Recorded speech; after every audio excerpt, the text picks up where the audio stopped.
So the US job market just did the economic version of rage quitting mid Zoom call. Yeah, payrolls looked at 2026 and said, actually, I think I'll sit this one out.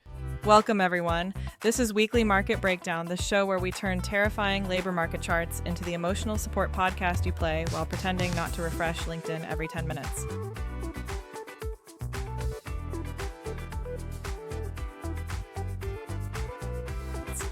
If you're here to understand why the latest jobs report looks like it needs a wellness retreat, you're in exactly the right place. Let's start with the headline. In February, the US actually lost about 92,000 jobs. Economists were expecting something like a 50 to 60,000 gain. So this is not a tiny miss. Like, this is the economy walking into the room backwards. That's not a rounding error. That's the Labor Department tapping the mic and saying, like, hey, so you might want to sit down for this one. The unemployment rate edged up to 4.4% from 4.3%. Historically, that's still low, but we've now got 6 monthly job declines since early 2025, and this is the second biggest drop of the whole stretch. So the labor market is clearly moving from hot to We've gone from everyone's hiring to we're just going to see how things go for a bit, which is corporate for don't ask about headcount. Now, this report is messy and not just emotionally.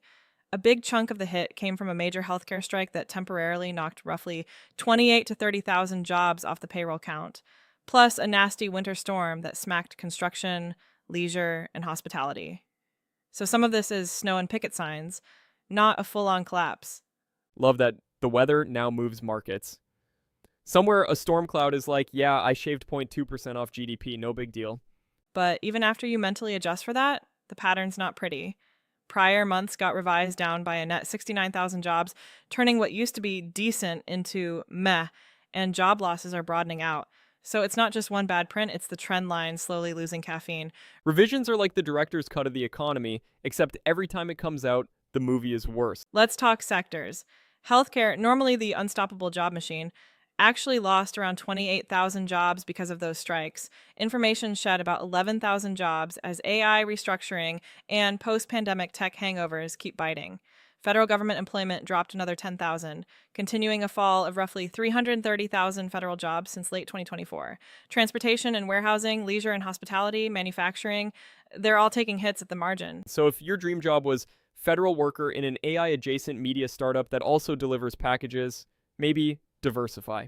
On the tiny bright spot side, social assistance added roughly 9,000 jobs. So we're cutting jobs and simultaneously hiring more people to help people cope with losing jobs, which is the most on-brand modern economy thing I can imagine. It's like shutting down the kitchen and immediately expanding the complaints department.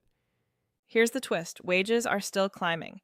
Average hourly earnings rose about 0.4% in February and 3.8% over the past year, both a notch hotter than economists expected. So paychecks are growing faster than inflation, but also faster than the Fed is totally comfortable with if the job market is weakening. It's like the labor market is limping, but your paycheck is still out here trying on a slightly nicer pair of shoes. Respect the ambition, worry about the coordination. This puts the Fed in an awkward spot. On one side, weaker payrolls and higher unemployment argue for cutting rates to support growth. On the other, still firm wage growth and earlier inflation scares say, don't you dare declare victory yet. So the jobs report didn't give a clean yes or no on rate cuts, just more it depends. Somewhere at the Fed, someone is playing economic whack-a-mole. Inflation pops up, they hit it. Jobs pop down, they hit that. Wages pop up. And they're like, I did not sign up for this arcade game.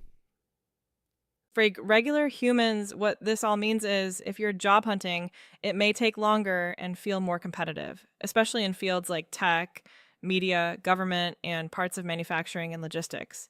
If you have a decent job, you still have some room to negotiate pay, but maybe dial the demands from I want to be Taylor Swift rich down to I don't want to lose buying power this year. Yeah, this is not the week to send an all caps email titled My Worth to HR. Maybe just update your resume and quietly bookmark. Indeed, like the rest of us.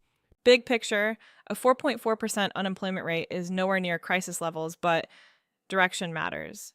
If negative prints like this keep coming after the strikes end and the snow melts, that's when we stop calling it a cooling labor market and start calling it uh-oh. So think of this as the yellow light phase, not slam on the brakes recession, but definitely maybe ease off the gas and stop texting while driving through the macro data. All right, that's our breakdown of the jobs report on Weekly Market Breakdown, where we doom scroll the Labor Department releases so you can doom scroll TikTok in peace. If this helped you understand why everyone suddenly cares about a 0.1% move in unemployment, hit follow, send it to the friend who just asked, wait, are layoffs getting worse? And maybe forward it to your boss as a subtle hint about raises. We'll be back next week with more charts, more jokes, and hopefully fewer negative payroll numbers. Same time, same mild financial dread, slightly different data crisis, so make sure to subscribe to get the latest updates.